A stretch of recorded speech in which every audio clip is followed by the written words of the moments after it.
Hello and welcome to IIT वाला SSC aspirant.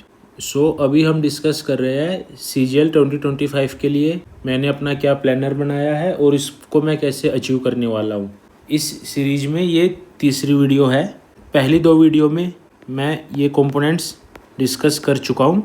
GS तक मैंने पूरा अच्छे से डिटेल में बता दिया है। अगर आपको ये बाकी चीज़ों को डिटेल में समझना है तो पिछली दो वीडियो देख लीजिए। इस वीडियो में हम बचे हुए कंपोनेंट्स को डिस्कस करने वाले हैं। जस्ट अ क्विक रिकैप, ये मेरे बारे में थोड़ी सी जानकारी।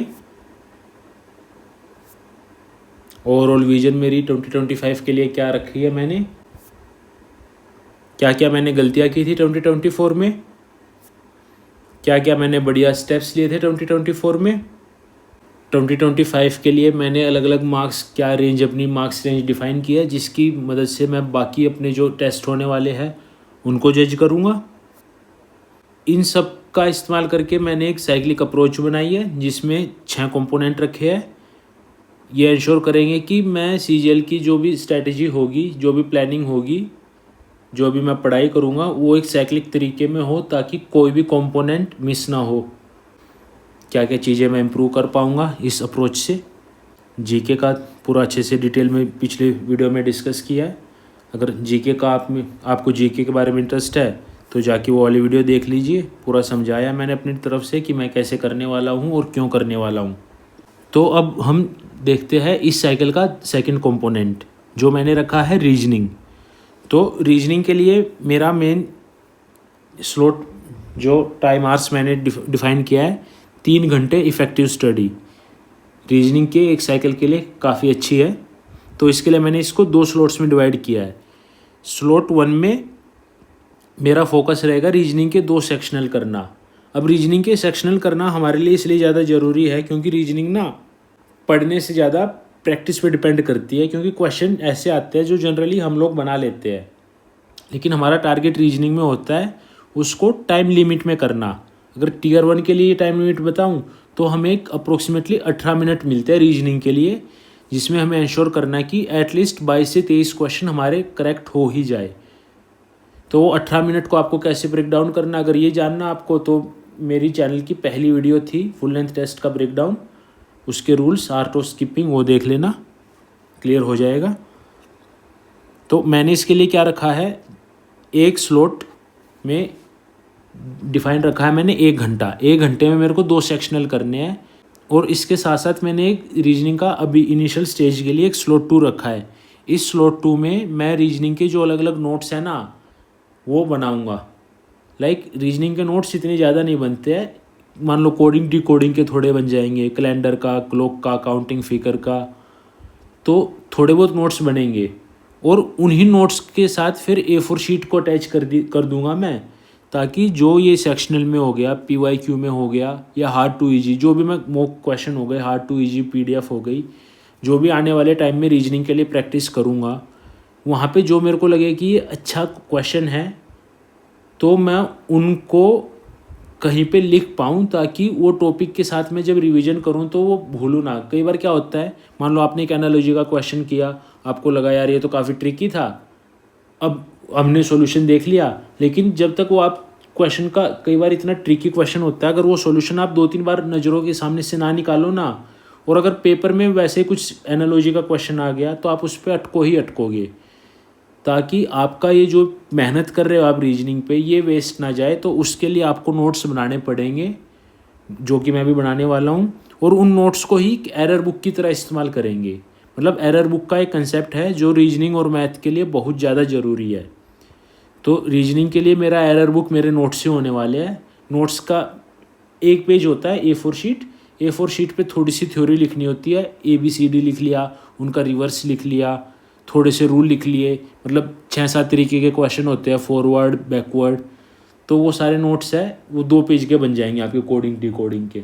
उसके बाद जो अच्छे क्वेश्चन हैं वहाँ पे सिर्फ वो लिखेंगे जहाँ पे आप अटकते हो। जैसे अगर बताऊँ तो कोडिंग डी कोडिंग में कई क्वेश्चनों में मैं अटकता था पहले, जिनका आप ध्यान है। जैसे कई बार क्या करता है वो अल्फ़ाबेट को, मतलब जो कोडिंग डी कोडिंग में डी कोड करके लिखता है ना, वहाँ पे वो उनको अल्फ़ाबेटिकली अरेंज कर देता है, मतलब वो बहुत कन्फ्यूजिंग रहता है। तो वो उसके आपने 1-2 क्वेश्चन लिख लोगे ना और उनको रिवाइज़ करोगे, तो जब अगर पेपर में वैसा कुछ आएगा तो आपको दिखाई देगा। तो मेन काम रीजनिंग का ये रहेगा, नोट्स को एरर बुक की तरह इस्तेमाल करना, और 2 सेक्शनल एक साइकिल में प्रैक्टिस करने हैं, बहुत ज़्यादा ज़रूरी है। पढ़ने से ज़्यादा रीजनिंग करने से आती है। तो और रीजनिंग अगर मेरे को पढ़ना हो तो उसके लिए भी मैंने पूरा अच्छे से ब्रेक डाउन किया है। आई होप आपने मेरी एक वीडियो वो देखी हो जिसमें मैंने सिलेबस का ब्रेक डाउन करना सिखाया था, और रिक्वेस्ट की थी कि आप खुद कीजिए। उसका काम क्या रहता है, मान लो अब रीजनिंग आपको पढ़नी है, आपको कोई एक टॉपिक पढ़ना है, तो वो टॉपिक आप, जैसे पीयूष सर की बुक है, बहुत अच्छी लगी मेरे को, तो आपको कुछ चीज़ें पढ़नी है, लाइक डाइस पढ़ना है, कोडेड इक्वेशन पढ़ना है, तो वहाँ पे उन्होंने एक एक पेज की थ्योरी दे रखी है, आपको समझ आ जाएगा कि क्वेश्चन किस टाइप से आता है। और ऐसे ही एक पिनेकल की 6th एडिशन बुक है, यहाँ पे भी मतलब 6th एडिशन की PDF है, तो यहाँ पे उन्होंने PDF को अलग अलग टॉपिक वाइज टॉपिक दे रखा है। तो आपको कभी रीजनिंग का कुछ करने का मन करे, लाइक मेरा मतलब मैं पेपर कर रहा हूँ और मेरे को लगा कि यार एनालॉजी के क्वेश्चन ज़्यादा गलत कर रहा हूँ मैं, या कोडिंग डिकोडिंग में मेरे को प्रैक्टिस की ज़रूरत है, तो कहीं और जाने के बजाय मैं यहाँ से ट्राई करूँगा वो चीज़ें सोल्व करने की, क्योंकि पिनेकल वाले ये क्वेश्चन मेरे को ज़्यादा बेटर और रेलेवेंट लगे है। लेकिन मेन काम यहाँ पे रहेगा सेक्शनल्स करना, तो सेक्शनल जैसे जैसे करता रहूँगा, यहाँ पे लिखता रहूँगा ताकि मैं चीज़ों को ट्रेस करता रहूँ।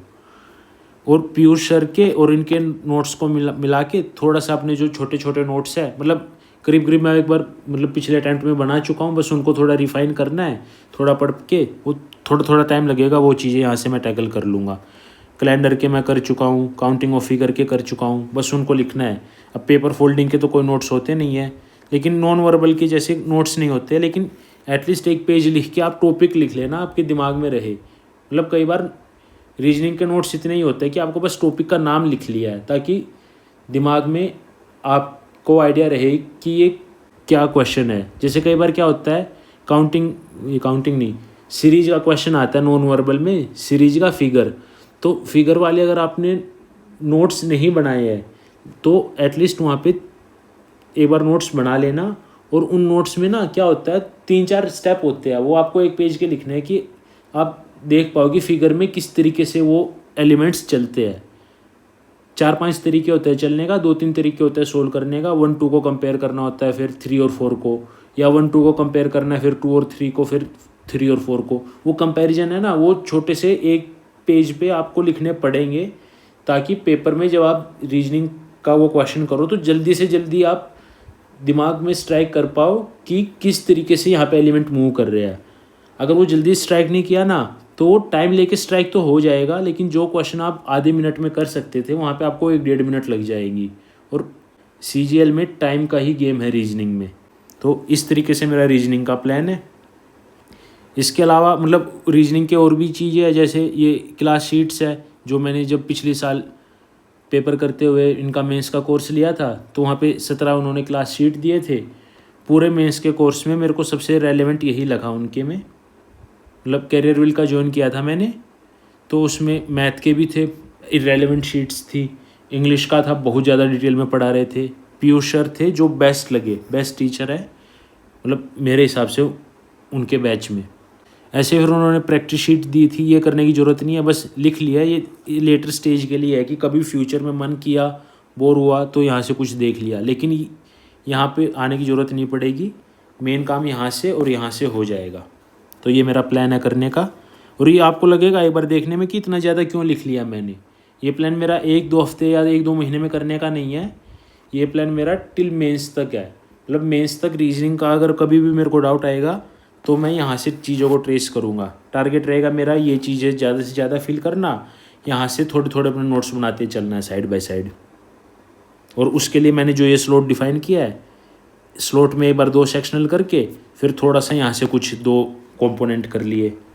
मतलब 1 घंटे में तो 2 सेक्शनल हो जाएंगे, 3 घंटे की इफेक्टिव स्टडी रखी है, 2 घंटे में यहाँ से 2-3 टॉपिक, 4 टॉपिक, 5 टॉपिक, 1 टॉपिक जो भी हुआ यहाँ से धीरे धीरे करके करेंगे। Slow and study wins the race. धीरे धीरे करके ही सिलेबस कंप्लीट होगा, एक झटके में कंप्लीट करने बैठेंगे नहीं होगा। अब इस साइकिल का जो मेरा नेक्स्ट कंपोनेंट मैंने रखा है वो है इंग्लिश।